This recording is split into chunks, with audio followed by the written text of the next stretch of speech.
Hello everyone, this is Blood Drunk 81 playing Team Deathmatch on Afghan using First Recon class with Marathon Lightweight Ninja, Semtex, Flashbangs, UMP 45, and the 44 mag with the tack knife.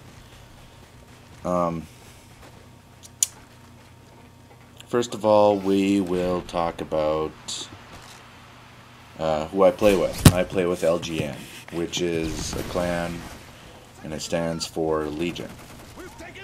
They're a good group of guys, and you know, they like the straightforward gameplay. They don't want to mess around with launching noob tubes and thumpers and shit like that all the time.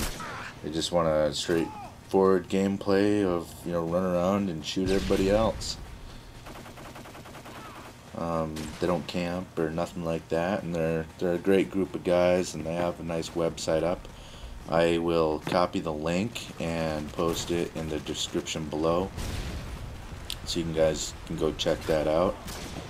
And you know, you can send us an email or whatever, you know, see if you want to join the clan or whatever. And you know, because we're not picky, you know. We just want a good group of guys to play with. You know, they're cool, you know, like to play and like to have fun. Next, we're gonna talk about tactics, and I don't understand why I just sat there. It didn't make sense to me when I was watching this video, and it still doesn't make sense to me why I didn't kill that guy and move on. So I'm not exactly sure. This is a game of choke points, really. You want to find a place that funnels the enemy into a certain area where they have to go through, and use that to your advantage. Like, see, we're using that rock face as a choke point, and this area has 3 distinct choke points. You got the walkway, and you have the area where the rocks are, and then you have the opening to the cave on the side, and the small opening on the cave. And you want to use those to your advantage. See, I had some teammates with me, so I chose to isolate the walkway, and these guys were kind enough to have Scrambler on and let me know that they're around. So, you know, that was wonderful of them. And let's see here. We'll talk some more about tactics. You want to use your choke points to your advantage. So there's a certain area that the enemy has control to, and here I do an okay job. I get 2 out of 3 right here to funnel them up and pick them off, and third guy gets me. So I mean, I got 2 kills. Here I could have got 2 kills with that Predator missile, but it doesn't matter because my kill streak will not be affected by that Predator missile, really, because I have to start all over. So next we'll want to talk about is communications. And communicating is really good for people that play a lot together. You want to be able to help your team out in locating the enemy and describing where they're at, and in relation to, you know, one of your teammates. Because if you see a guy, maybe your teammate doesn't see that guy. He's in a vantage point, you know, that can't, you know, see that individual. And maybe that individual has a shot on your teammate. So you want to be able to use communication to your advantage. And this really helps a lot, you know, in objective-based games.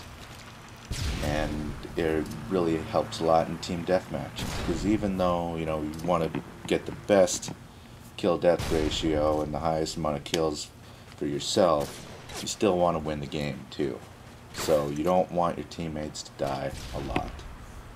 So even if I'm not playing with my Legion boys, I'll still communicate with my teammates and let them know, what's going down and what I see. And this is a big thing a lot of people don't do. They don't communicate. And right here, I told my friend that the guy was behind him, even though I was a little late in getting that shot on him. But, I told him that he was there. And here I should have popped up earlier. I should have moved around a different way. That was just not right.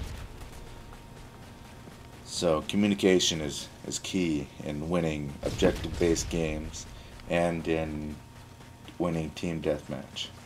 It's very key. Because if you have good communication, you can really do a lot to help your team win. Now, next thing we'll talk about are weapons. And you'll want a weapon, that fits your playing style.